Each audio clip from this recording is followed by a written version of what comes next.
Kia ora koutou, ko Kaspar Middendorf. I'm the manager of the Arts Digital Lab. And when I was a kid, when people asked me what I wanted to do when I grew up, I always said, I want to be a scientist. I'm not sure I entirely knew what a scientist was, but they looked cool on TV. They wore white lab coats and they played with chemicals, and that sounded like fun. So it's kind of ironic that nowadays when I say I work in the Arts Digital Lab, I think that's the picture most people have in their heads, but that's not what our lab is. The lab is really just a name for a group of researchers, staff and students who work together on digital projects. Projects that are using digital tools to answer questions in the humanities and the social sciences, and also to ask questions about how digital tools like AI impact society.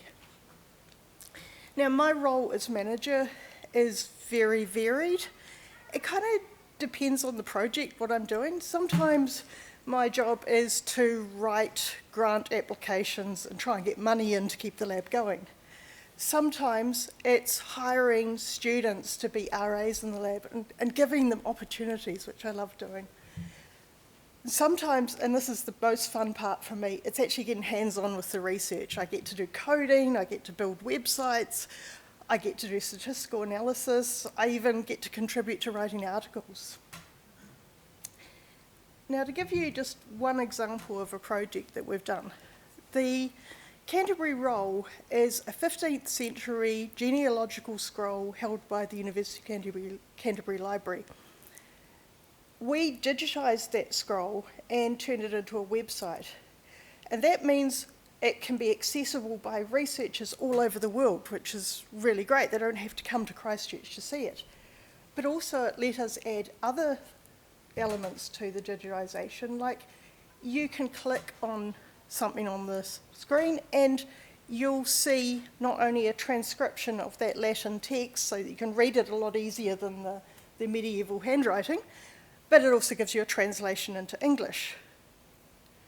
Now, in doing this project, I learned so much because, first of all, I had to learn the TEI, the Text Encoding Initiative, which is a markup language we use for describing a digitised object. I also had to learn a coding language that would translate that TEI into HTML to be able to build a website out of it. And along the way, I learned a lot of history, and I kind of accidentally learned quite a bit of Latin as well, which I didn't expect to do. Now, this is something that always happens to me. I learn things from our projects. At the moment, some of the other projects, we've got 7 projects going on in the lab. We're doing things like looking at how people use metaphor and similes when they're talking about their earthquake experiences. We've got another project that is looking at how the British government in World War I used famous authors like A.A. Milne to write propaganda for the newspapers out in the colonies. There's another project that's looking at how the media depicts taniwha. So very varied, and every one of those projects I'm learning something from. But you might have noticed that none of this has anything to do with being a scientist. Like most of the speakers today, my career path has been long and complicated. By the time I left high school, I had narrowed down the I want to be a scientist to I want to study astronomy. So I came to UC, study astronomy, and discovered that if you want to study astronomy, you also have to study physics. And I was really bad at physics. It's hard.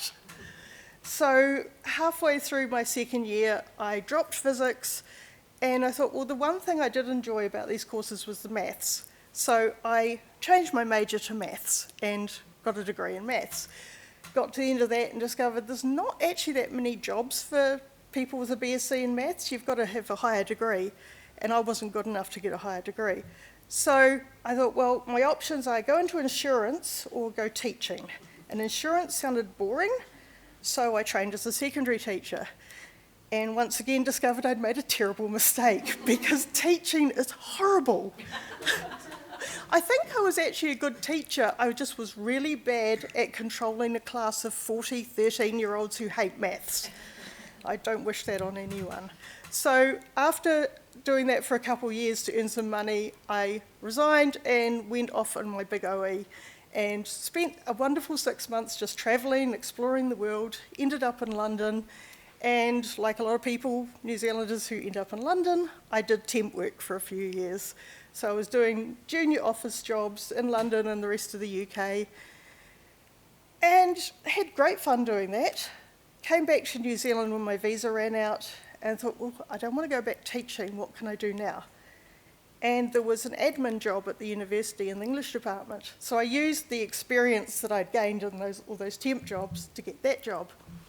It was low paid, not very exciting, but I was working with really interesting people. And best of all, the university has this little scheme where if you're working there, you can do 1 or 2 papers a year for free. So I just started picking up random papers, whatever interested me, and before I knew it, I had a degree in linguistics. I was just starting to think about postgraduate work, and then the earthquakes happened. And this is where a little bit of being in the right place at the right time comes into my story.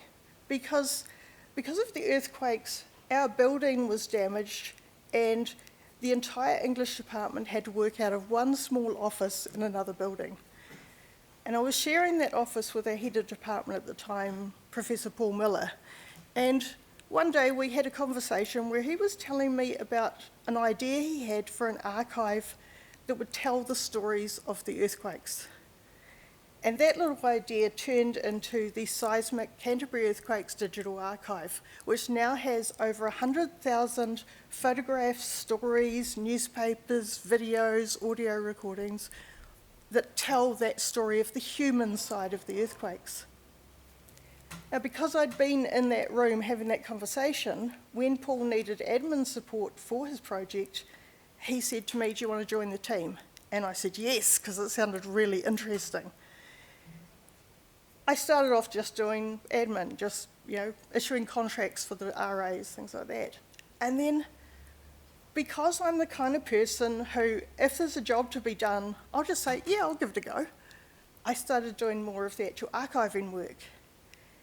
And I ended up being the production coordinator for Seismic, leading a team of RAs who were doing all the collection, curation, uploading, writing metadata, all of that archival work. Now, eventually, in the academic cycle, you start running out of money. And that's what happened after a few years of Seismic. But we didn't want to lose the really good team we'd built and the skills that we'd learnt.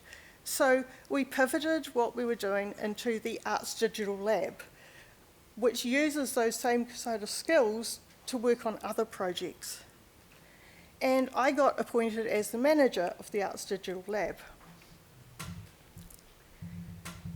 So it's been a really complicated career path, and it's not exactly one that you can follow. But I think there are some lessons that you could learn from that career path. The first lesson is always keep learning. Don't think of a degree as being something that will take you to a particular career. What a degree really does is it teaches you how to think, and it teaches you how to learn. So when an opportunity comes up that needs some skills you don't have yet, you don't go, oh, I don't know how to do that. You go, I know how to learn how to do that. Google is amazing. You can learn just about anything IT by Googling it. The other really important lesson is take opportunities, and I think other people have said the same thing. You don't know where an opportunity is going to lead you, so just say yes and just see what happens. Because that opportunity might lead to your dream job, even if your dream job isn't quite the job you thought you were going to do when you were 10.